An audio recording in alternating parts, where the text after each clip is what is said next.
Hare Krishna. Satyananda Chinta Satyega Pakshe Sarvadhyakshe Bhakti Rakshagitakshe Shri Govinde Vishwa Sargadikande Purnanande Nityamastam Mathirme Agyana Niradidupaiti Aya Vishesham Bhakti Parava Bhajata Pariposham Uchaihi Tatvam Param Spurati Durgamam Apyajashram Sadgunya Brutswarachitam Pranamami Gitam Gauram Sukha Gauram Sukasat Kumada Pramodhi Swabhikya Gostamo Nihanta Shri Krishna Chaitanya Sudani Dharme Manoditishtan Swaratin Karotu Prachina Vachas Vicharya Soham Agyopi Gita Mrtalesha Lipshuhu Yata Prabhoreva Madeta Tatra Shantakshamadvam Sharanagatasya सर्वोपनिषदो गावः दोक्ता गोपालनन्दनः पार्थो वत्ससुधीर् भोक्ता दुग्धं गीतामृतं महत् मूकं करोति वाचालं पङ्गुं लङ्घयते गिरिं यत्कृपादमहं वन्दे परमानन्दमाधवम् स्वधर्मज्ञानवैराग्यसाध्यभक्त्येव गोचरः नारायणः परब्रह्म गीताशास्त्रे समीरितः ज्ञान कर्मात्मिके निष्ठे योग लक्ष्ये संस्कृते आत्मानुभूति सिद्ध्यर्थे पूर्वशक्येन चोदिते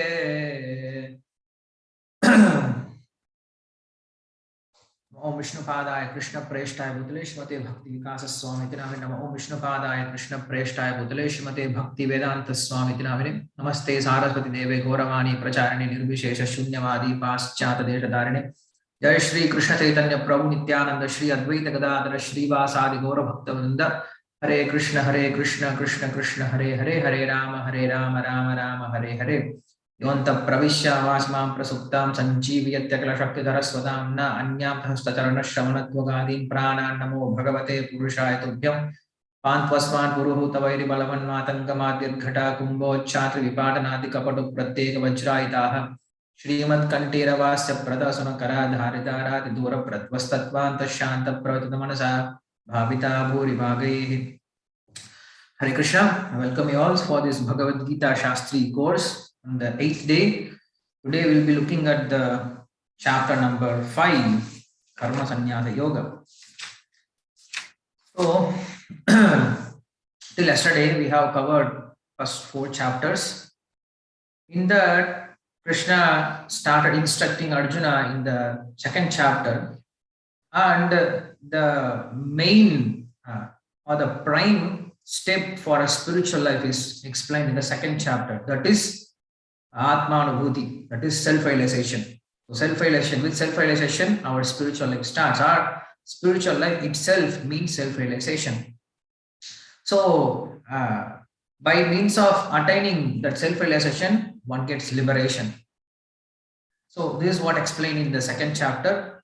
And in the 3rd chapter, when Arjuna had the doubt, Krishna, why you are engaging me in this Ghora karma when jnana is better than karma? Then Krishna has to explain that karma is better than karma yoga is better than karma. So Krishna has to explain there is a what I told you in the 2nd chapter, that Buddhi yoga means not jnana yoga. Buddhi yoga means nishkama karma yoga.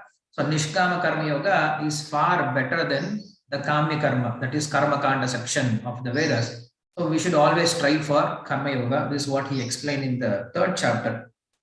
And also he gave difference between jnanis and karmis, that is nishkama karma yogis, it is buddhi yogis. So jnanis, what do you mean by jnanis? Jnanis means they are always in this atmanubhuti chintana. They are always thinking that I am atma, I am not this body, I am soul, I am not this body. So this chintana, this kind of thought process, by means of studying literature, by means of studying Upanishads, and also by means of this contemplation, we call them as jnanis. So jnanis, when there is a duality, what they do, they always think this duality is not for me, it is for the body, it is not for me, it is for the body. So this is how jnani they used to think, they used to meditate. But karma yogis, how they used to tackle this dualities means they all take this as a Ishvara, this Ishvara's decision. So it is because of Lord's wish I have to go through this kind of karma. So let me go through this karma. So with the Samabuddhi, they take up this dualities. So this is the difference between Jnani and Karmi. So sorry, Jnani and Nishkama Karma Yoga. So this Samabuddhi, in both cases, Samabuddhi is necessary. Samatvam Yoga Muchyate, Krishna said in second chapter. Samatvam Yoga Muchyate. In both Jnana Yoga and also in Karma Yoga, this Samabuddhi should be there. Samabuddhi means not disturbed by dualities. So how this will happen? By either by Swaswarupana Chintanam or it is by Ishvara Kripa. It is because of Lord's mercy or it is by Lord's arrangement. I have this suffering and enjoyment. So with this kind of Chintana, so ultimately everything stays in Chintana, in our thinking, in our thought process. So Krishna started to praise that even though the jnanis and karmis, they attain the same goal, that is Atmanubhuti, that is self-realization, but karmis are more better. Those who are following this Nishkama Karma Yoga, they are more better than jnanis because this Nishkama Karma is not new, and this happens from our birth. So Krishna instructed Arjuna. That's why I'm telling you to do this Nishkama Karma Yoga. It is not some self-manifested process that I am telling you to fight. No, it is coming in our parampara. So he said, Evam parampara praptam. So why Raja Rishis, they need this knowledge? Because if kings, they don't have this knowledge about the soul and body, the difference between soul and body, they cannot fight in the war. So only if those who think that this body is temporary, anyway, is going to get destroyed. So let us sacrifice this body for the supreme cause of dharma. If they have this dharma chintana, only they can sustain in the war. So for them, this jnana is very much important. So Krishna explained that this jnana was given to Raja Rishis. So he said there are two ways to get moksha. One is karma and another one is jnana. So karma, it is especially meant for grahasthas, and jnana it is meant for sannyasis. Even though both leads to jnana, what is the best one? So that's the question now that's the question now Arjuna is asking in the 5th chapter. So 5th chapter again starts with the question of Arjuna. He's asking, now he knows there are two paths and two paths are leading to the same goal, that is self-realization. So if two paths are leading to the self-realization, now Arjuna is asking, which is better, which is superior? Sannyasam karmanam Krishna punaryogam cha samshashi yachreyo etayor ekam thanme brumi sunishchitam. Please tell me in confirmation, yachreya etayor ekam, in this both process, what is Shreyas? What is the best thing?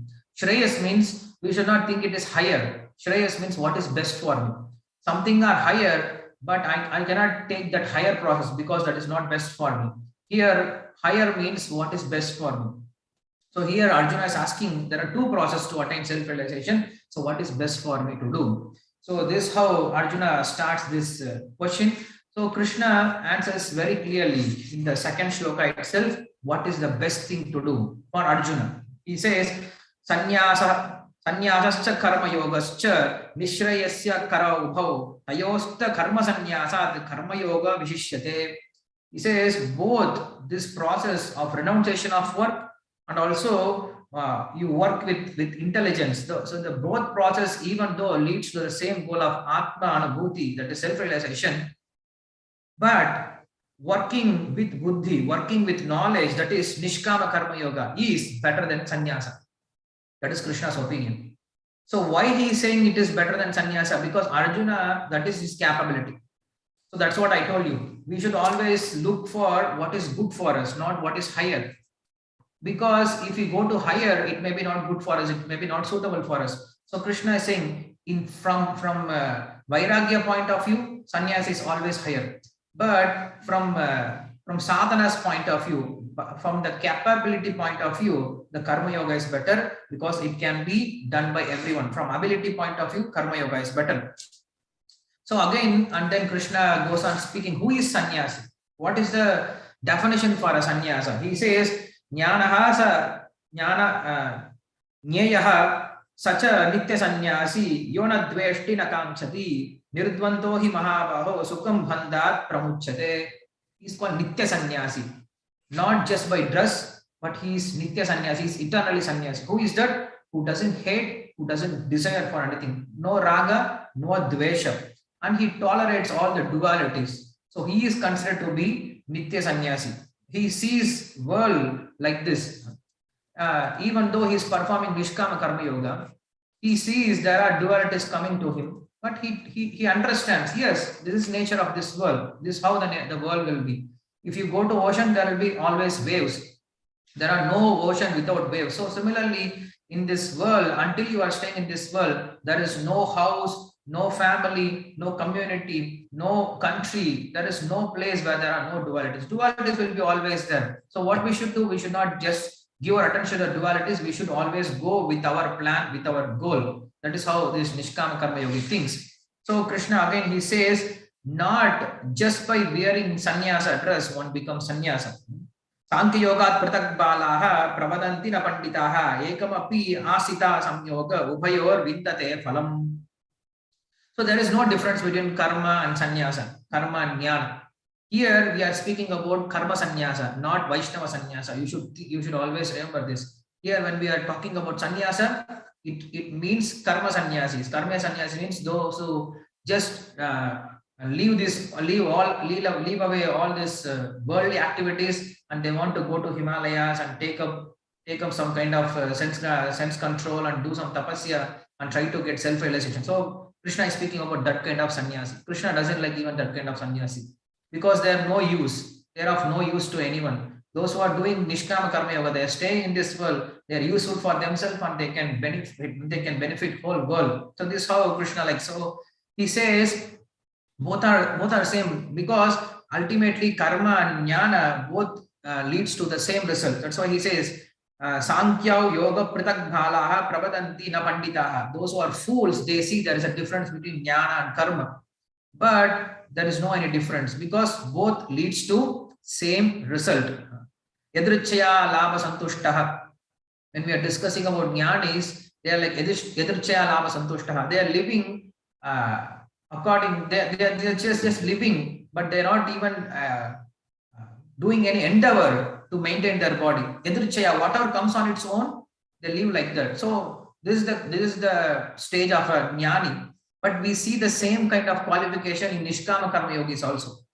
Like we have Kuchela, we have Sudama Vipra in Bhagavata. So while explaining Bhagavata, Shukadeva Goswami himself, he says, Yadrichaya upapannena vartamanaha gnashrami. Shukadeva Goswami being a jnani means being a already self-realized soul, being Atmarama, he is glorifying about Sudama Vipra because he knows the quality of Sudama Vipra. He says he's equal to me, even though he's staying in family, he is staying with his wife, even though he's staying with his children, but how he is living, Yadrichaya upapannaya. He's just staying, whatever Lord wishes, let him give me, I will be happy with that. So even in Nishkama Karma Yogis, they are like that kind of sannyasi. So everything ultimately depends on anusandhana. Anusandhana means in our thought. Being a sannyasi, if you are always thinking about your happiness and your bodily maintenance, your convenience, then you are not sannyasa. Even though you are staying in a grahastha, wearing white dress, if you are always thinking about self-realization, if you are always thinking about Lord's satisfaction, then you are called as Nitya Sannyasa. So there is no any difference between sannyasa, jnana and karma. So if you see both jnanis and karmis, they equally, those who see this, that both jnana and karma are same, then they are actually seeing. Otherwise, they are ignorant. But Krishna goes on explaining that if you want to attain jnana, then karma is very much necessary. Even for jnanis, karma is very necessary. So if you want to be a jnani, you perform your karma then immediately, then without any problem, you can attain the self-realization. That's what Krishna says. He says, both the path, even though there is a path goes to Tirupati, consider there is one path which goes to Tirupati, and we have two kinds of people. One is sannyasi and one is grahastha. So if you are thinking, if you are a sannyasi, you can walk in the path very easily because you are alone, You don't have so much luggage, so you can walk in the path and you can reach Tirupati. Yes, that is true. If you are a grahastha, then you have so many luggage, then you have so many peoples to take with you. So thinking like this, thinking they are burden, you may leave and you may go in your path. But while going in the path, in the middle of the path, you may think, oh, it's better for me. At least I could have bring my family. So you should not have this kind of consciousness when you are walking alone. So this may happen. This may happen for karma sannyasis. But if you are a grahastha, if you are a karma yogi, then you also walk in the path. But even though it is difficult, you are sure that you will reach the path. Why? Because in jnana yoga, it is up to your endeavor that the jnana yogi is always trying to control his senses. He's trying to think. He's trying to think about his atma, and he's also trying his own, by his own endeavor. He's trying to get chitta suddhi. He's trying to get purification of mind. It is his own endeavor. But in Nishkama Karma Yoga, he is doing everything as Ishvara Arpana. He is doing everything for Lord's satisfaction. So in Nishkama Karma Yoga, the Chitta Shuddhi and also the Vairagya, it is Lord's responsibility. In Jnana Yoga, the Vairagya and Chitta Shuddhi is Jnani's responsibility, his own endeavor. So it is very difficult for him to reach that path. But in Nishkama Karma Yoga, he always thinks about Lord. Whatever he does, he is thinking it is for Ishvara Arpana.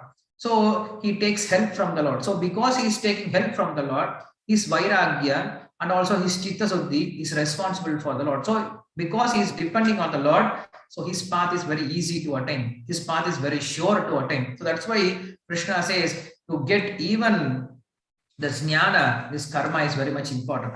So those who are following this karma yoga, what is the result they attain? So Krishna says, yoga yukta vishuddhatma, yoga yukta means those who follow this nishkama karma yoga, he becomes vishuddhatma. Vishuddhatma means he gets uncontaminated intelligence. He has this self-realization that is called uncontaminated intelligence. Then vijitatma means he has controlled mind, and jitendriyaha, he has controlled his senses. Then what he does, sarva bhutatma kurvannapi na lipyate. And he becomes very dear to all the living entities in this world. He becomes very dear to all the living entities. This is the stage that Nishkama Karma Yogi attains. See, there are two kinds of Nishkama Karma Yogis again. One Nishkama Karma Yogi who is doing his Karma Yoga as a sadhana for purification. And second kind of Nishkama Karma Yogi who is doing his karma as a loka sangraha, as an example, to set an example for the people in general or to benefit the people in general. So Krishna was telling, no, you remember that you perform your duty without expecting result. So this is called Nishkama Karma Yoga. So for the purification of our heart, we do this for Nishkama Karma Yoga. That karmanyeva adhikaraste ma phaleshu kadachana. This is called Nishkama Karma Yoga. So you are performing your Nishkama Karma Yoga as a sadhana for purification.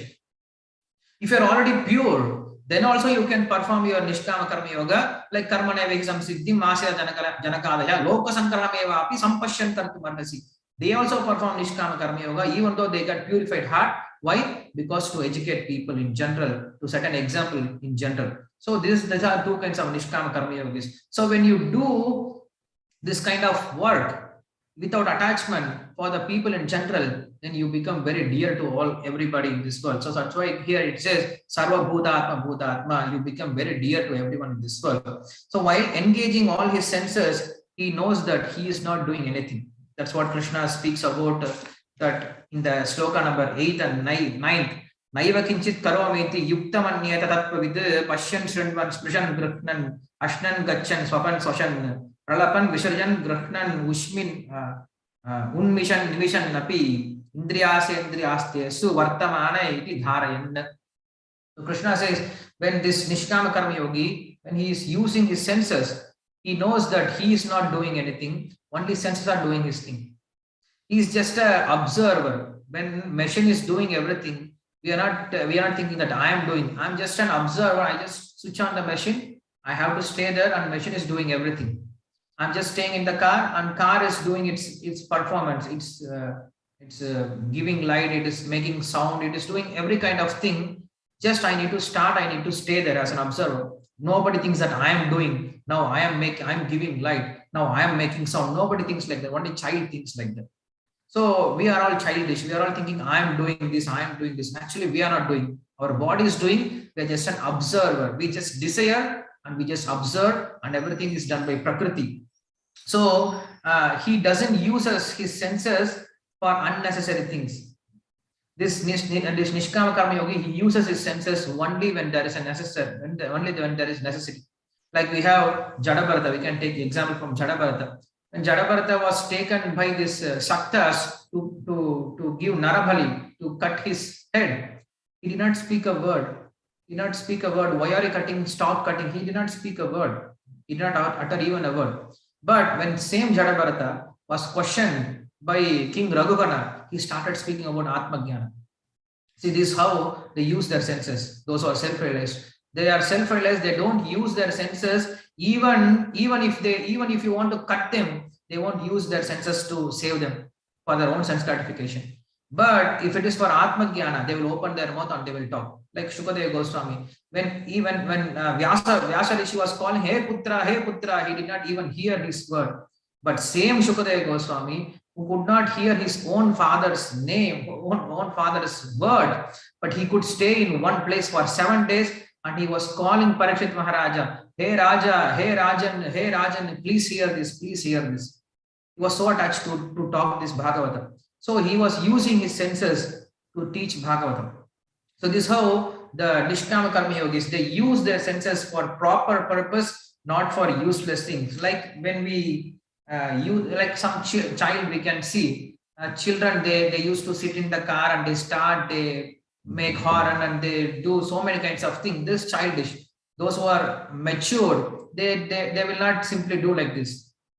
We don't see some matured person sitting inside the car and doing and then play banging the horn and trying to do this viper. No, he won't do that. He knows there's a purpose for this. He won't just do like that, and he won't get happiness. Oh, you see, I'm now making the light blow and making the horn to blow. No, he won't do that because he's mature. Only childish will do. Similarly, those who are self-realized, they are mature people. So they don't use their senses unnecessarily. They use their senses only when there is a necessity to deal with this world. So this is how Krishna says that how they use their senses. Brahmanya adhaya karmani sangam tekva karoti yaha lipyate nasapapan padma patram ivam basi. So they stay in this world just like the water drop on the lotus leaf. The water drop may stay on the lotus leaf, but it doesn't get the properties of the lotus leaf. Anytime it may fall down, but still the lotus leaf doesn't get wet, and also the water doesn't take the properties of the lotus leaves. So in this way, he always uses this body just as an instrument to reach his goal, but he never gets attached. So why it is said like this? Why we should have this kind of dhyana? Why we should have this kind of chintana? Then only we can get detached from this body. When you are working, we should understand, okay, this eyes is looking at something, ears are looking at something. I am not actually looking. It's eyes is looking. It's not I am looking. The soul is not looking at anything. The soul is inside as an observer, but eyes is getting contact with the sense objects, and the ear, it is getting contact with its sense object. So this body the senses are interacting with the sense objects, not the Atma is interacting. I'm just a prekshaka, I'm just an observer. So with this understanding, if you think, then you can get detached from your body. This is how we can develop some detachment from this body. So this is how the Nishkama Karma Yogis, they sing. So attached with the result, if you are attached with the result, if you are attached with your senses, then we continue our samsara life.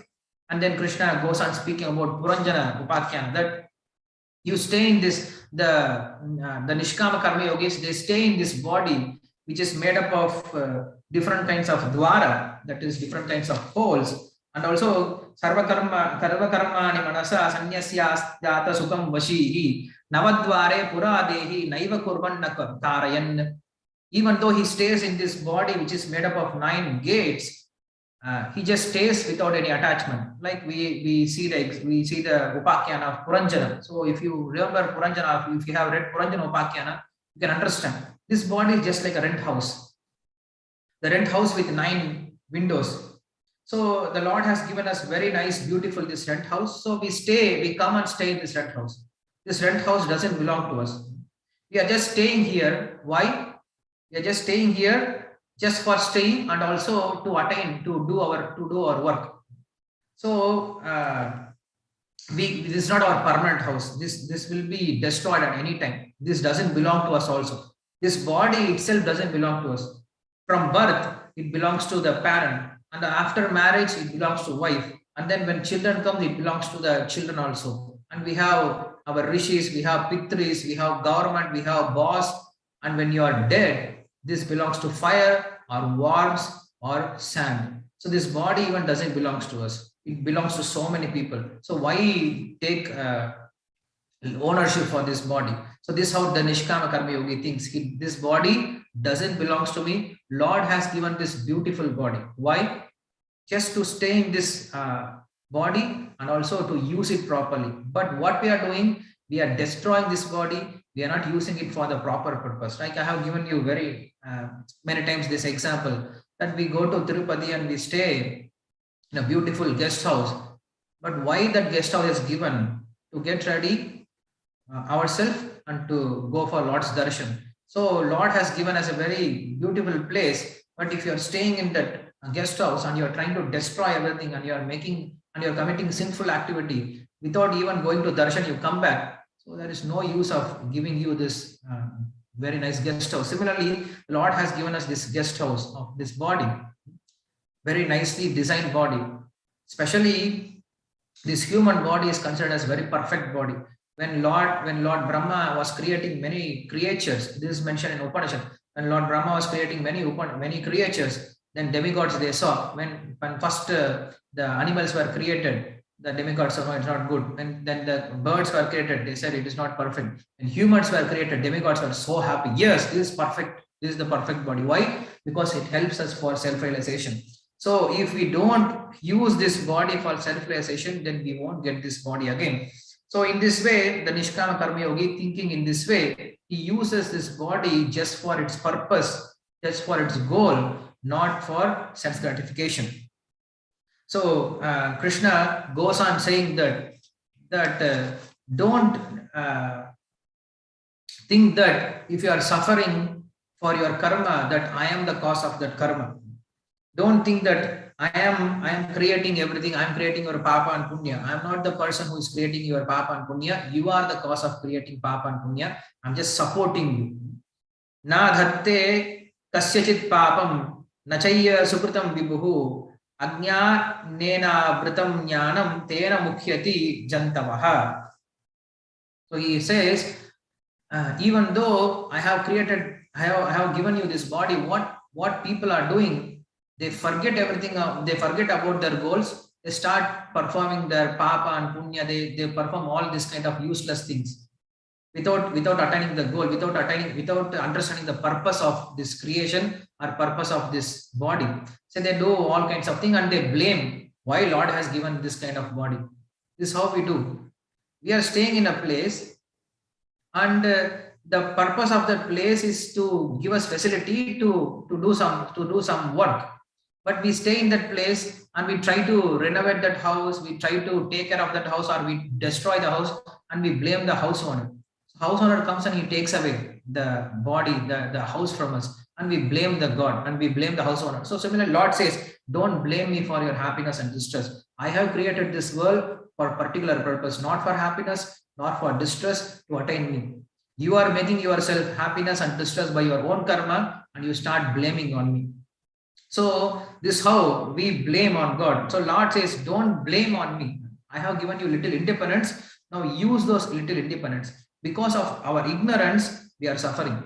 Lord is equal to everyone. Lord is not giving sukha for someone and dukkha for someone. According to our ignorance, we come out of many papa and punya. So Lord has to award accordingly. So out of mercy, he does everything. But Lord is always equal to everyone. He is giving us knowledge how to use it also. So Lord says, when your ignorance is destroyed, then the knowledge, like a sun, which is arisen in your heart. Then when the sun arises, then you can see everything. In the darkness, you cannot see anything. Even you cannot see yourself, and you cannot see what is happening around you. When there is a sun, you can see you can see yourself, and you can see everything around you. Similarly, if we are in ignorance, then we don't know about ourselves, and we don't know what is God, we don't know what is around us. We are just completely in ignorance. So that's why even Chaitanya Mahaprabhu says that Krishna Surya Sama Maya Hantakara. Krishna is just like a sun, and Maya is just like a darkness. So when there is Krishna, there is no question of darkness. So there are two things, darkness and light. So this doesn't stay together. When there is a darkness, there is no light. When there is a light, there is no darkness. So in one room, we have darkness. In one room, we have light.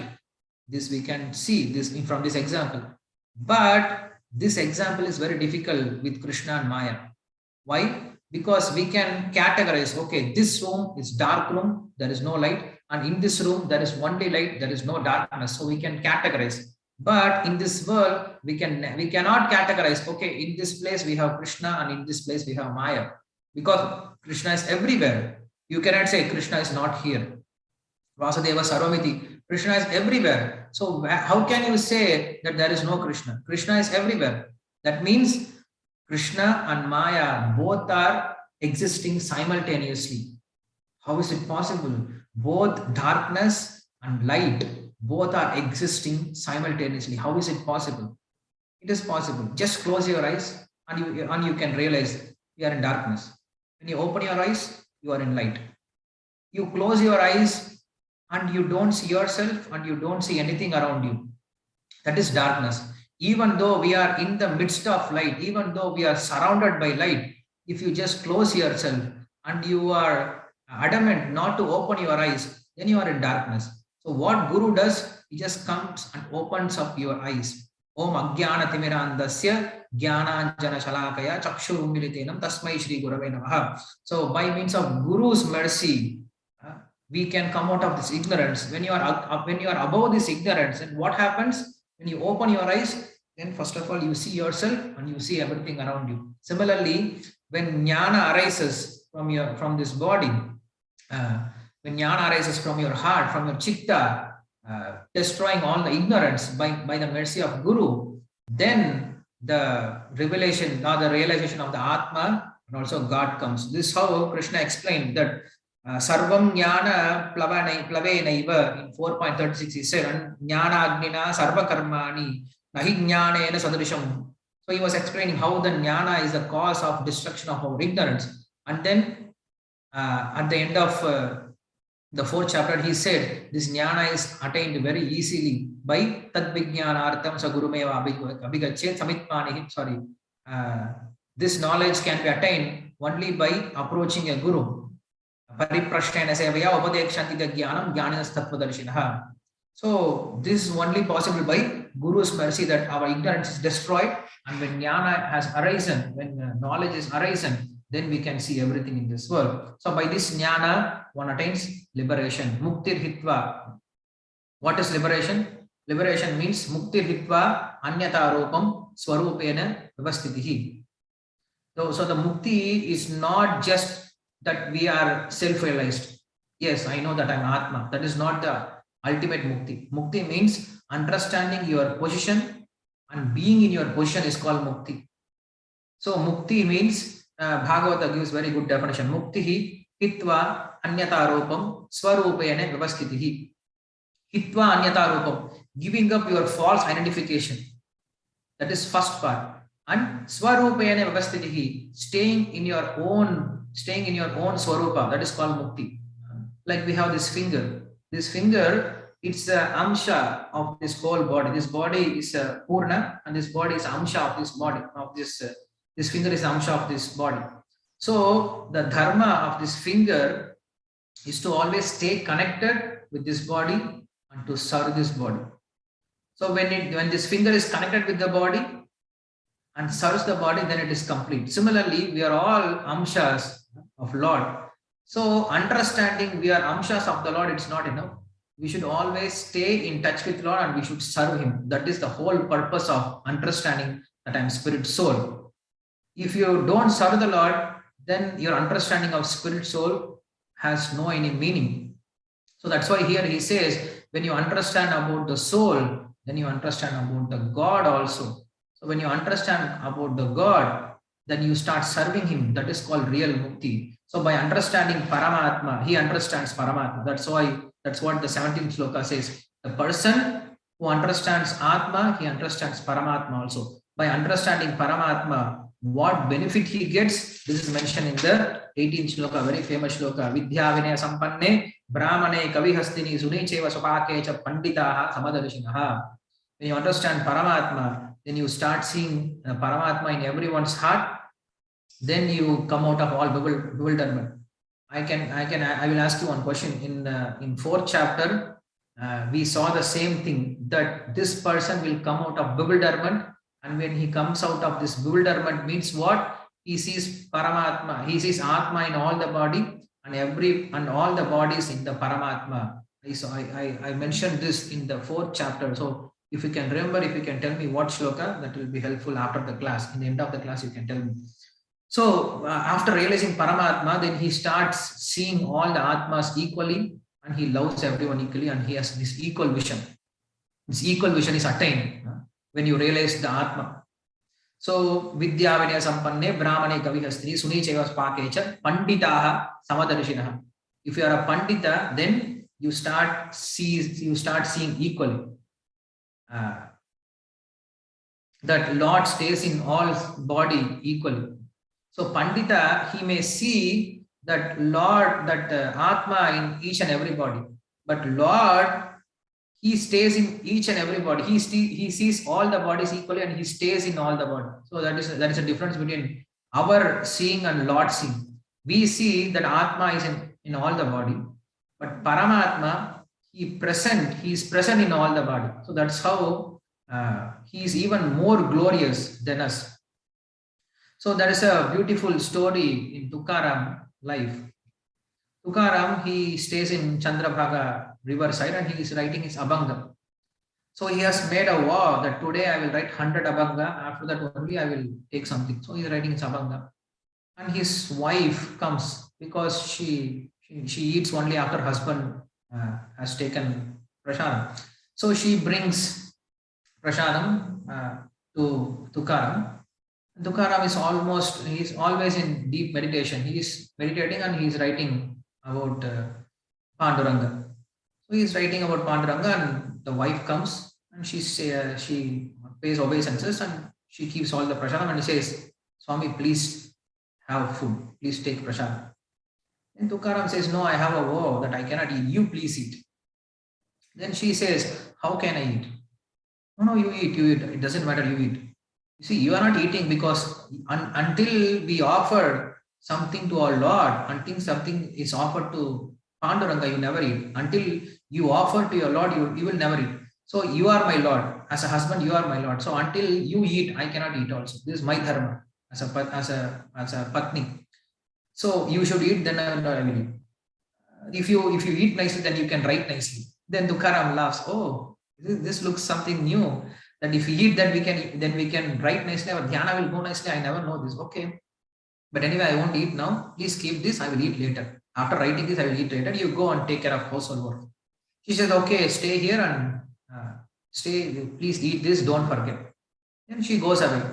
In Tukaram, he starts writing again. He forgets the external world, and he starts writing.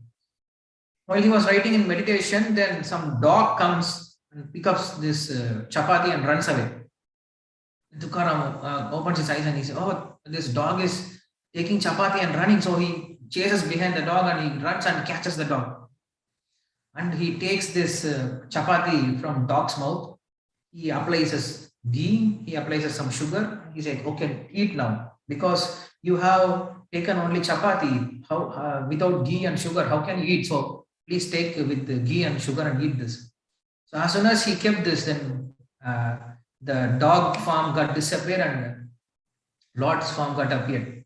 Then Panduranga appeared. He kept his chapati in Panduranga's mouth. He could not believe, Panduranga, what kind of form is this? You have taken so many avatars. Just for me, you have taken this dog form. Why are you doing this? Then Lord says, leave it. I can take any form. It's not a big thing. But the most wonderful thing is, in whatever form I come, you identify me. That is the glory of your bhakti. So you are greater than me. So that's how Krishna described Tukar. So this those who are in this stage, those who are self-realized, they can see Lord's presence in each and every body, and they respect everyone. They see everyone equally. That is called samatva. So with this samabuddhi, they always respect everyone. So those who are in this kind of stage, he is convinced that the impartiality of the Paramatma's impartiality, we see at least the Atma in all the body, but Lord is impartial to anyone. The Paramatma stays even in pig's body, even in demigod's body, it doesn't matter. Lord stays in all kinds of body without any impartiality. So when he is convinced about the Lord's quality of impartiality, then he gets liberated just by understanding the Lord's quality of impartiality. Iha yasya arayardhasya karmana manasagira, what is it? Jivan muktasya uchyate. Even if you are staying in this world, he has no anything to repent, he has nothing to lament. He is fixed in Atma Jnana, and he has understood the impartial nature of the Paramatma. So just by this understanding itself, he is already called liberated. So by realizing the self, he becomes very blissful. By realizing Paramatma, he becomes eternally blissful. When you understand about the soul, you become happy in this world. Bhakya sparashasu asakta atma vidyate atmani yat sukam sa brahma yoga yukta atma sukam akshayam asmute. See, there are two kinds of happiness, two kinds of bliss. By understanding yourself as Atma, you become blissful. By understanding that you are a part of Paramatma, you become eternally blissful. Otherwise, the people who are searching for happiness in the outside world, in external world, they can never become happy. Where is happiness? In the honey? No. Or if you take honey, if you apply in your skin, do you get any happiness? No. Only if you put in tongue, you get happiness. Okay, you put in your tongue of a dead body. Whether it feels happiness? No. When you are conscious, then only you feel happiness. So the happiness is in the soul. The happiness comes from the soul, not from this body, not from the senses, not from the mind, not from the intelligence. So when you understand soul, you become happy. But more than that, when you understand that your father is such a big person, it's not that you understand that you are not a beggar, you belong to such and such place, you're not a orphan. But when you understand your father's quality, that you are connected with such a father, your father is waiting for you, you become completely blissful. So that's what here it is said, that when you understand about the soul, you become happy. When you understand about Paramatma, you become eternally happy. But what happens? People, they don't go for this happiness. They always go for lower kind of happiness. Yehi samsparshada bhoga dukkha yonaiva evate atyanta vanta kaunteya nateshu ramade buddha. Krishna speaks this in 22nd shloka. Those who are trying for external sense gratification, yehi samsparshada bhoga. Samsparsha means these senses are in connection with sense objects. By means of touching the sense objects, we find some kind of happiness in this world. But this kind of happiness is not happiness, because atyantavanta kaunteya nateshu ramade buddha. It is dukkha yonaiva evate. It is a cause of all our suffering.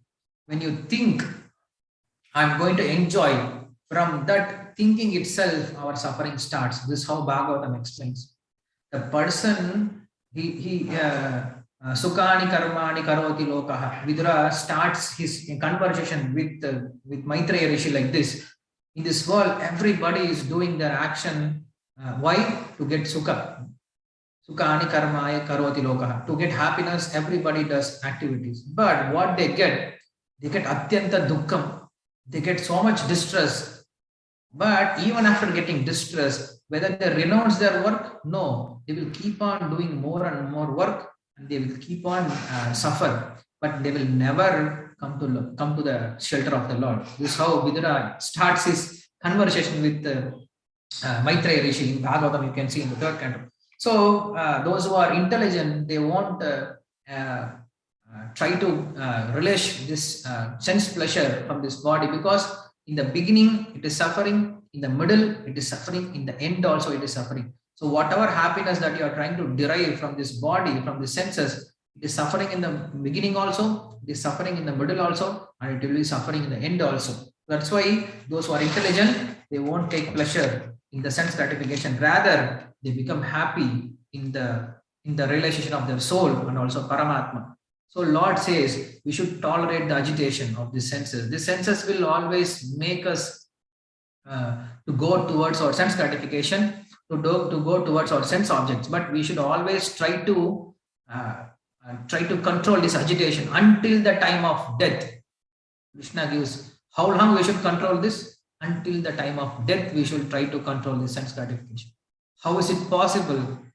Until time of death, how we should think that we are going to we can control the senses. If you are thinking about the result, then you will control by means of the pala, the whatever you are going to get, by means of thinking about the result that you are going to get, you can tolerate. Like I have given you the example yesterday, that even though you have a headache, you will still go for your marriage. Why? Because you are going to get such a big result of a wife. But if it is an office, then we will put holiday, then we will give leave. Okay, I am suffering from headache, I won't get, because the phala is very less. But if you think about the phala, you won't mind to get small distress here and there. So we can tolerate all the distress or all the disturbance or all the agitation, thinking about the great result that we are going to get. That's why even Rishabhadeva, when he is instructing his children, he says, Nayam dehadeho karma bhajan Nayam dehadeho. Don't think about the lower sense pleasure of a pig. Vidbhujangre. So what kind of pleasure we should think about? Then he says, Tapodivyam putrakayena shatva tasmat brahma saukyam tvanantam. You should always think about Brahma Saukya, the eternal happiness, not the happiness of pig eating, stool eating pig. So with the understanding of the result, of the higher result, we can give up the lower result. Like a person who is training for his Olympics game, or who is preparing for his IIT exams. So we may have to sacrifice some lower pleasure in order to achieve the highest pleasure. So that's what Krishna says. You have to tolerate this lower pleasure, thinking about the higher pleasure of attaining that Atma. So in this way, the Nishkama Karma Yogi gets taste from within, does not search his happiness from outside.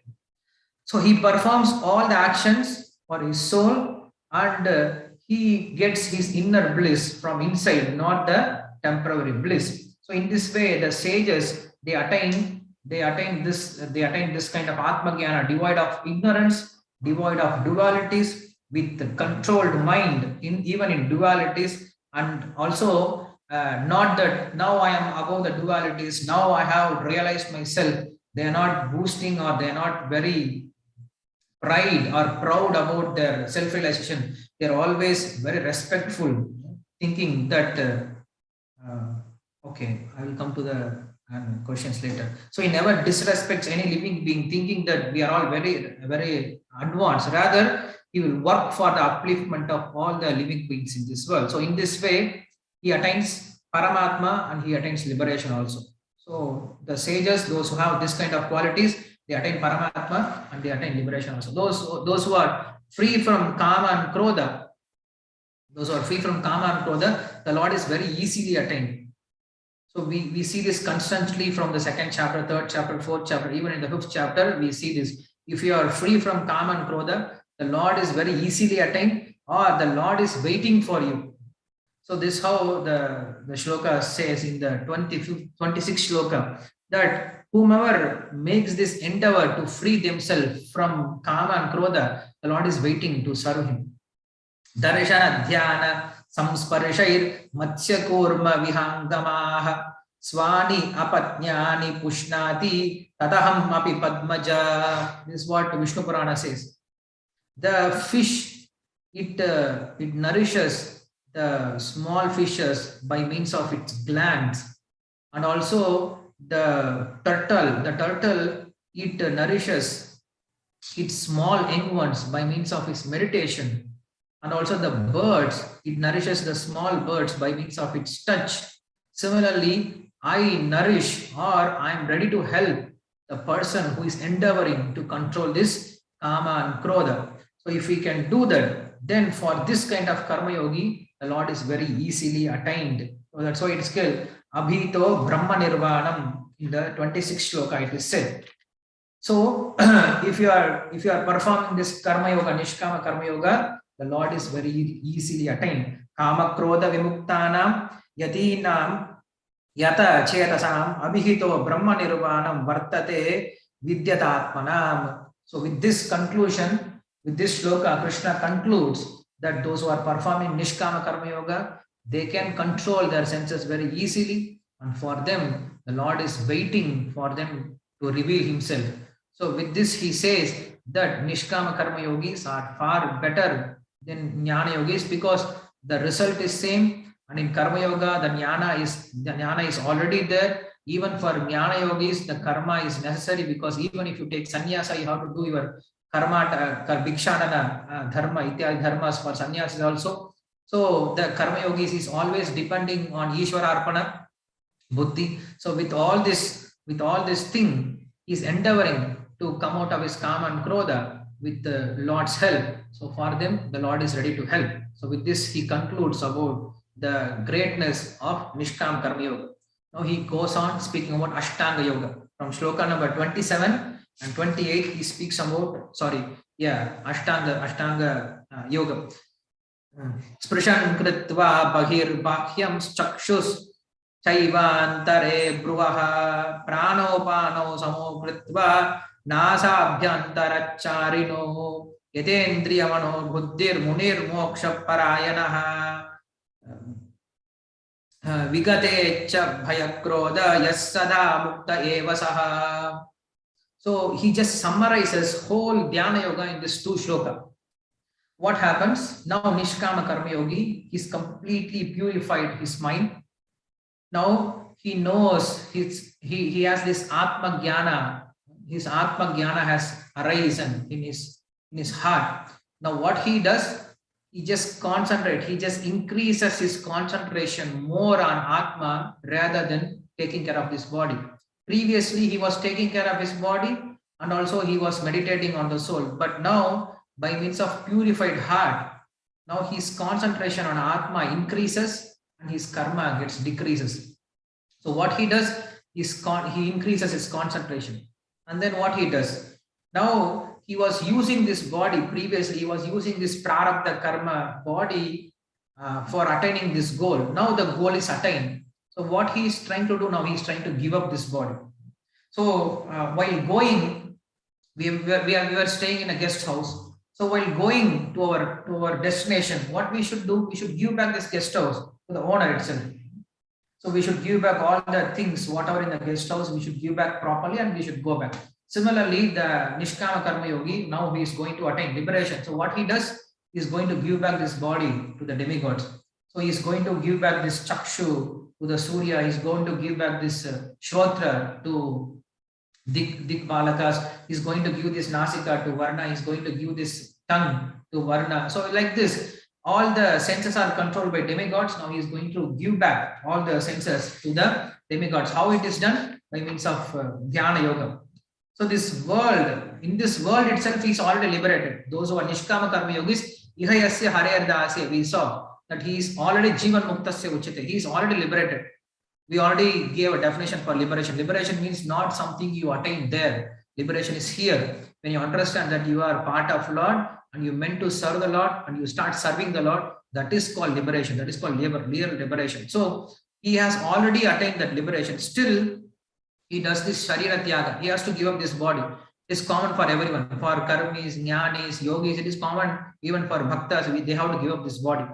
So now what they do, like Bhishma Deva, there are some yogis, they can give up their body here itself and they can leave for liberation.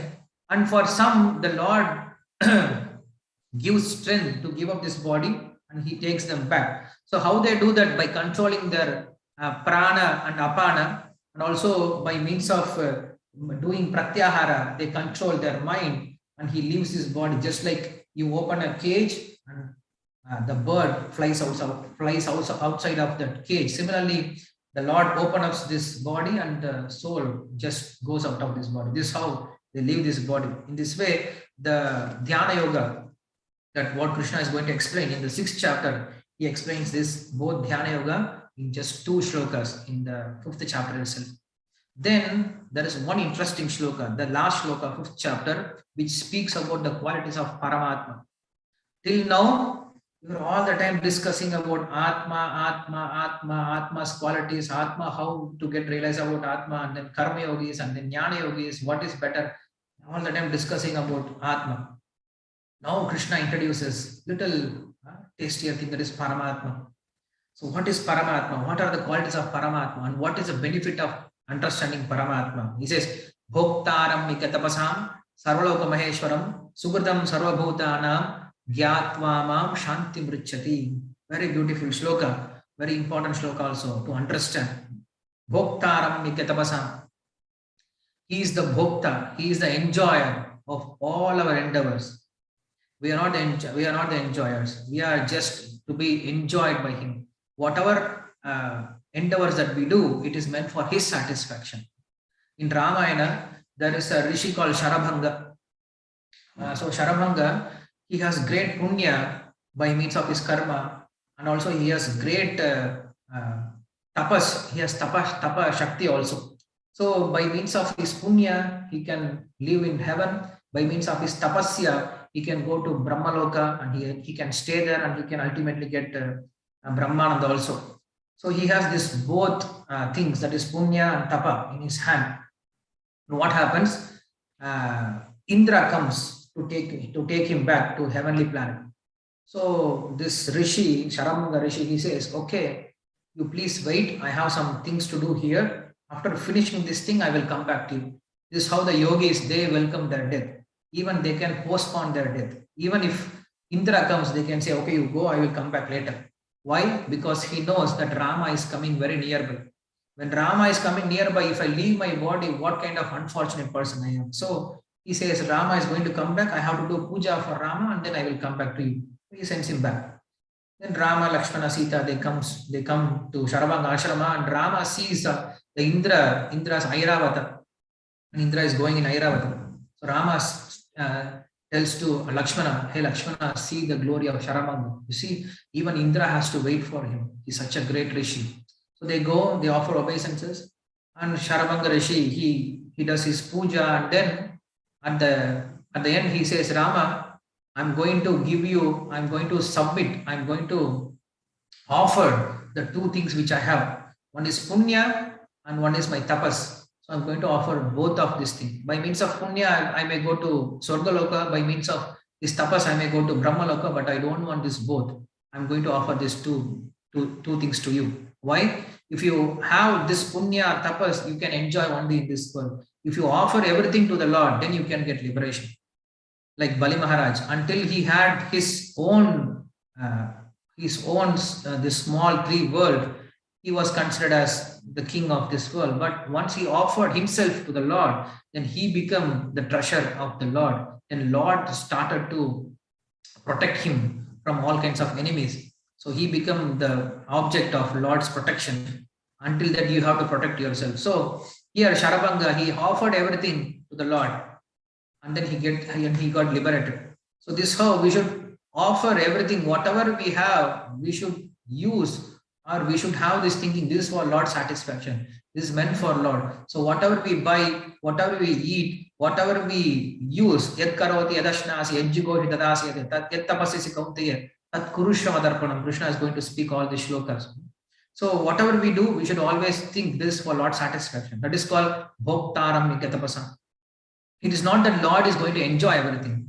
It is not that Lord is going to get Sharamanga's punya and tapas, he will go to Swarga. No, he doesn't need. He doesn't have to eat our punya. It is not the Lord is waiting for our punya. It is not that he is an enjoyer of our punya. Just we should get out of our this mode of I am the enjoyer. We should not think ourselves enjoyer. We should not think ourselves bhokta. So we should give this bhoktritva to someone. To whom we should give? To the Lord you offer this. Otherwise we become the enjoyer. If we become enjoyer, then we have to enjoy and suffer back. So but we should give this bhoktritva to the Lord himself. Then we don't suffer. We don't take up this suffering and enjoying in the heaven or hell. So this is how we should understand that whatever we do, it is for Lord's enjoyment. Even the Valmiki Rishi, after completing his Ramayana, he says, Bhalam Vishnoha Pravartada. By means of this Ramayana, let the Vishnu's Bhala becomes grown. Let the Vishnu gets more Bhala. Means what? Let him get more fame by means of this Ramayana. Why? Because Valmiki Rishi, he knows it is not my capability that I wrote this Ramayana.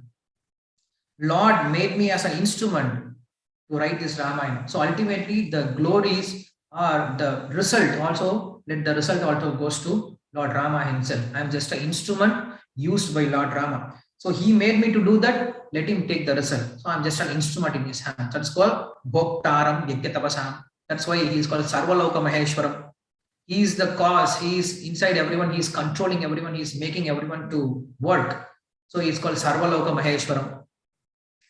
Okay, he is very great. So what? Bhoktaram Yajnatapasam, he is an enjoyer, he is Sarvaloka Maheshwaram. So what? There are so many people in this world, those who are very great. What it has to do with me? This is how we think.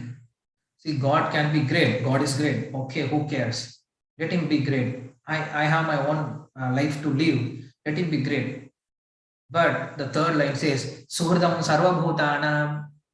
He is not only great, but he is a very well-wishing friend to us. Suhridam Sarvabhutanam, not only to us, the whole world. He is the only eternal friend. Suhridam Sarvabhutanam Gyatmamam Shanti Mrichati. Because even if you have some external friend, they can talk to you for maybe 1 hour, 2 hours, 3 hours, maybe 1 day. But this eternal friend, he is sitting inside and he's always talking to us. Some friends, they may encourage us, they may discourage us, or some friends they may not even notice what we are doing. They're not even appreciating what we are doing. But this friend, one who is with you always, is always appreciating you. If you do something good, then the Lord in the form of Paramatma, he always says, yes, you have done a good work. It is very good. So when you have this appreciation from inside, you feel more happy than from outside people. And also when you are doing something wrong, the Lord inside, he just always chastises you. You are such a useless fellow. Why you did like this? Why are you behaving like this? Are you a human being? So from inside, he starts chastising also. So who can be a best friend than your Paramatma? He's always staying with you and he knows about you and he's always trying to give you good instructions. That's why we can never pay Paramatma. How can you repay Paramatma? If somebody is giving you 10 rupees, you can give back 10 rupees. If somebody is giving you 1 lakh rupees, you can give 1 lakh rupees. But Paramatma is giving you everything. He's giving you consciousness. He's regulating your life hair. He's regulating your digestion. Because of him, we are in this body. If Paramatma leaves, we will also leave this body. So how can you repay what Lord has given you? He has given you consciousness. How can you repay the consciousness to Paramatma back? You cannot do that. The Lord is just like in this world. We can take an example from mother without any expectation for the child. He does everything for the child. The mother never thinks, okay, this child will grow up and it will do something to me. No, it will do, and the mother does everything without expectation. So Paramatma is similarly in Dhruva's Upakyana. We saw that when Suniti was instructing Dhruva Maharaj, he was planning to go to forest to find out Vishnu. Then Suniti says, Dhruva, don't think that now you are alone. I am such an unfortunate mother, I am not able to help you. But there is one supreme mother who is equal to all the mothers in the whole world. Mother means not only for humans, even in animal society we have mother. So even if you put all the mothers in this whole world, the love what shown by Paramatma is it will be never equal to all the mothers. Or whatever love we see in different mothers are, this is actually a glimpse of Paramatma's love. So please always think Paramatma is with you and he is always loving you and he is always taking care of you. So this is how Paramatma is always ready to give us whatever we need, and he's always inside trying to help us. So at least we should have some gratitude. Why we should do bhakti? Not that I'm going to get benefit Lord. No, out of gratitude. Okay, Lord has given me so many things. What can I do? Just at least pray and say thanks. Always we should think. Or if you have this thinking that yes, I have very good friendship with my Lord. Like we make friendship with some high influential person in the society, and whenever you have a problem, you immediately think of that person. Yes, I have this problem, but I have this influential person, I have this powerful person, he can help me. So just by thinking about that powerful person, you feel a little bit relaxed, you feel a little bit happy. Similarly, the Lord is He's Sarvaloka Maheshwaram, He's with you, He's your friend. So when you think about Him, you automatically feels that it is said here that Nyatva Mam Shantim Richati. Just by thinking about that Paramatma, you become Shanti, you become very peaceful. Not even Gatva, not even attaining the Lord. Just by thinking about the Lord's quality, you become very peaceful. That's why even in Bhagavatam, there is a beautiful shloka. Yashyam vai shrunumanayam Krishne Parama Purushe. Not that you have heard Bhagavatam completely, not that you have understood Bhagavatam completely, not that you are applying Bhagavatam completely. No. Yasyam vai shrunumanayam. It is present continuous. Even when you are hearing Bhagavatam, Krishna Parama Purushe, Bhakti Utpatyate Pumsham. Bhakti starts growing in your heart. Shoka Moka Bhayapaha. It destroys your Shoka, Moka, and Bhaya. So, this is how the Bhakti works. In other processes, we have to do so much endeavor, but Bhakti, just by coming in touch with Bhakti itself, we get so much result. That's what it is said here. Yajnatva moksha subhat. So here it also said, Sugurdam sarvabhutanam gyatva mam shanti mirchiti. Just by understanding the qualities of Paramatma, you become away, you become shanti. Why? Because if you have a dukkha, if you have a problem, if you have a friend, at least you can reveal your heart. Why we need a friend? At least we can reveal our heart whenever we have a problem. We need that kind of friend who just hears our problem, not just trying to cut us whenever we speak something. No, when you have a problem, you try to reveal your heart to your friend. There is some person who can understand your heart, who can understand your problem. That is even more better. The much better friend is who tries to give you a solution. And the best friend is Lord, because to him you don't have to even reveal your problem. He already knows your problem. And also it is not that you have to ask him for the solution. He's already ready with the solution. Just by revealing your heart itself, he's ready with the solution. So he's that kind of friend. Sugurdam sarva bhutana. That's why even in Upanishad, that it is said, Dvasuparna Sukaya Sayujaya, that in a tree there are two parrots, two birds are sitting there. So these two birds are sitting in the same tree. It is not they are staying in a different tree, they are sitting in the same tree. Like we are here and Lord is somewhere in Vaikuntha, so we may not be able to meet Lord. No, the Lord is not there, he is inside your heart. Okay, why don't we see him? Maybe he's in some different branch. The two birds are sitting in different branch. No. Dvasuparna Sayuja Sakaya. They are sitting in the same branch.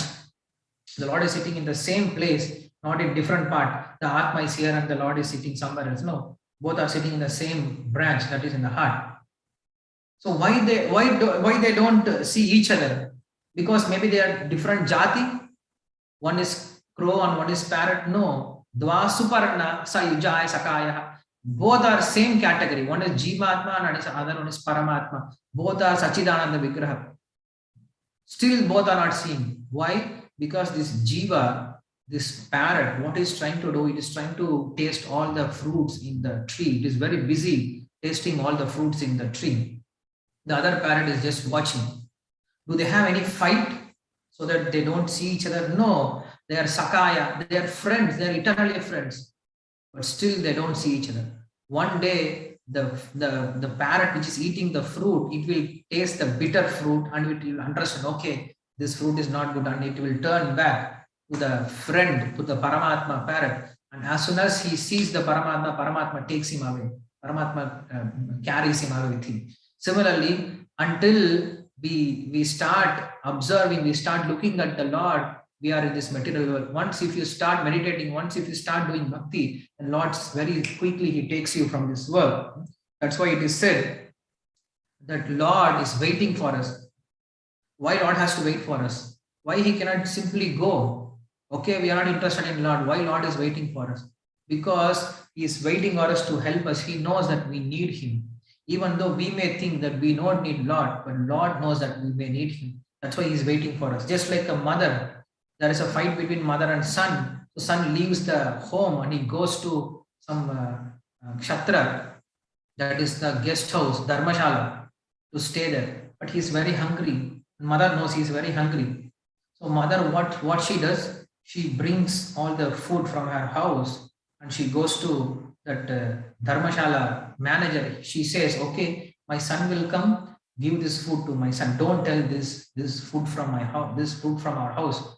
So she goes and she stays, she hides behind the house, hides behind the pillar, and she's watching.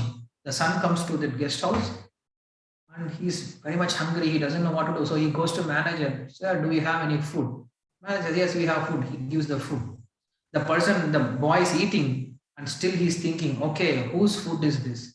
Is it from my home or is it from this dharmashala? Still he doesn't believe. The manager says, no, this is from our dharmashala. You please eat. So the mother, she stays behind the pillar and she is watching the son's eating, and she becomes very happy. The similar way, we have fight with the Lord, we have left the Lord.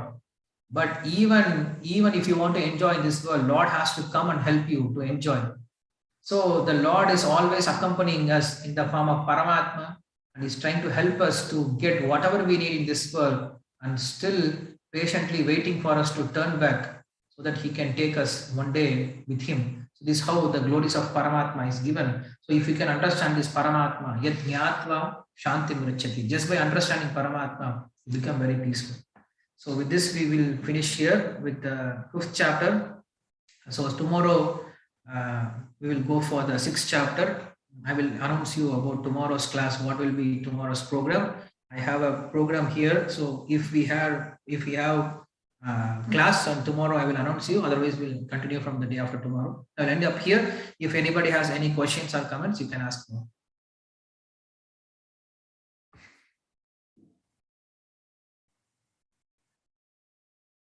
Hare Krishna. Is everyone can hear me? Okay. We have a few questions. We have Chita Mukherjee. Hare Krishna, Prabhuji. Hare Krishna. So my question is, in the chariot of the body, what is the soul referred to as?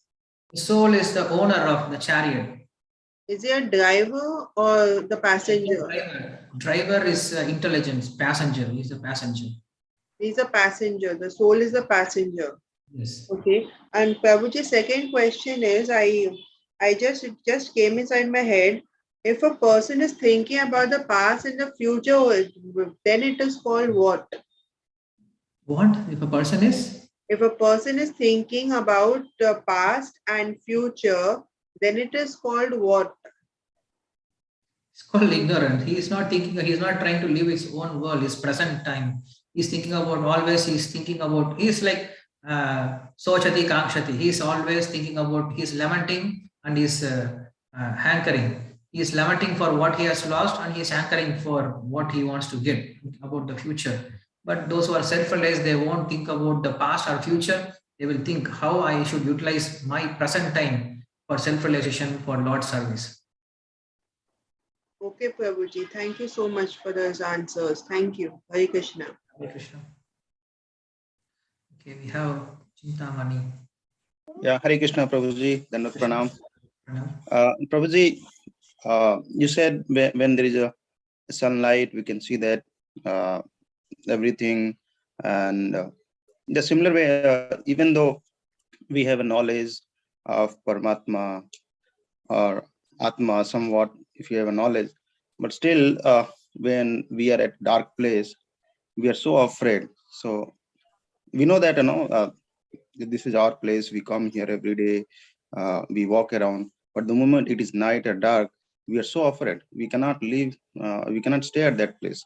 Why it is like that? See, we are, if I can understand this question, we know the place very well. So even if in darkness, we may get used to it, why we are afraid. But the place are not always same. We know yesterday we came inside the same road, and also we know about room. It is very clean. We can walk, but there is always some fear that maybe in the room something fell down and I may get hurt also. But the question, as I understand, that even though we have some kind of knowledge, why we are still afraid? Because our knowledge is not complete. Our light is very dim light. In the darkness, when you have bright light, then it is of useful. But when the light is very dim, it is not able to dissipate the darkness. Then also we have a problem. So we should have proper knowledge. So this proper knowledge or the strong knowledge comes from the mercy of Guru. By means of serving the Guru, we get this proper knowledge, or our knowledge gets stronger to dissipate our ignorance. So this is how it is explained in this and the shloka. So we may have knowledge, but it has to be strengthened by Guru's mercy. Then the knowledge will be helpful to come out of ignorance. Like Arjuna, he had knowledge, but it was no use. So he has to surrender to Arjuna, surrender to Krishna to take a position of a disciple. By means of Guru's advice, he got knowledge. So we may think we have knowledge, but unless we take help from our Guru or one who is able to teach us, then our knowledge is not complete. It's not strong enough to save us. Okay, I stop here. If somebody has any other comments, today I'm going to give you the second chapter questions I have ready. I will give you, I will post it today. Okay, we have one more question from Ravindra Mohan Sharma. Hare Krishna Prabhuji. I have one big question. As we are doing our chanting and devotional service as adults, how do we convince our children to try to follow in the path? Because children may have difficulty understanding, or they just refuse to listen. I'm not forcing them, but how do we get them to come into the devotional path along with us? Just like us, because we are also children in spiritual life. It's not that only children are children. We are also children in spiritual sense. So how we came into contact with this spiritual life? It is just by satsanga. It is by Lord's mercy. It is by devotees' mercy. It is by some agyata sukriti we came. It is not that I have some capacity, I have some capability, I am qualified so that I got spiritual life. No, even for us, we needed devotees' mercy, devotees' association, some kind of mercy from the Lord, and some kind of agyata sukriti. We got this devotion service. So we also try to give the same kind of agyata sukriti to our children. We don't force them, but we don't give up also. We slowly try to engage them in some kind of devotion service without noticing, or indirectly also, and we try to give them some good devotees association. So in this way, the Lord will shower mercy, and one day, if that is Lord's wish, then Lord will make them devotees. Otherwise, we should not have any attachment. Prabhupada did not have attachment for their children. He was performing his devotion service. He was trying to help them. If they're not ready to take, we don't get attached, and we are not saying, okay, my children are coming, so I will also leave. I will also give up devotion service. We perform our devotion service. We set an example. By seeing our example, they may change or they may not change, but still we will be convinced in our position, because we are all alone. We are all separated. We are all individual. We came to this world for a purpose. So we have to fulfill our purpose and we have to get out of this world. So if somebody is ready to take our advice, we help them, we teach them. Otherwise, we pray to Lord. What else we can do? We can pray to the Lord for the mercy, like Prahalad did. What he did, he could not change his father, even though Prahalad preached. The father did not change. What he did, he prayed to the Lord, please change, please give him some good gati. That's how we can try. We try to help them.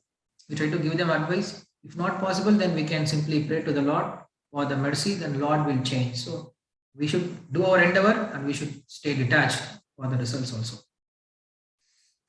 Okay, I think this answers the question. That's it. If anybody has any other comments or questions, you can ask now. I hope what we are discussing, it's relevant for you and it's easy to understand. Our style of presenting may be a little different, means we are not using any PowerPoint presentation, we are not using any kind of different techniques. I'm trying to use little bit traditional old method, and it may be very easy for you to take notes also, and we can go through the flow, how Bhagavad Gita is flowing, we can see the flow.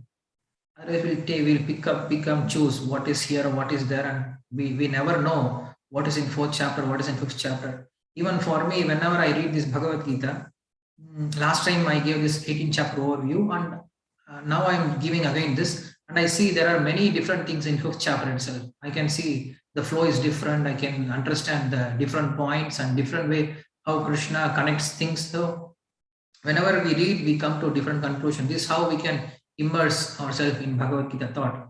Yes, for outside people, we may say, okay, Bhagavad Gita has only this important points, but there are more and more to dive inside to understand Bhagavad Gita. So if there is no any more questions and comments, I will stop here. We'll see you tomorrow.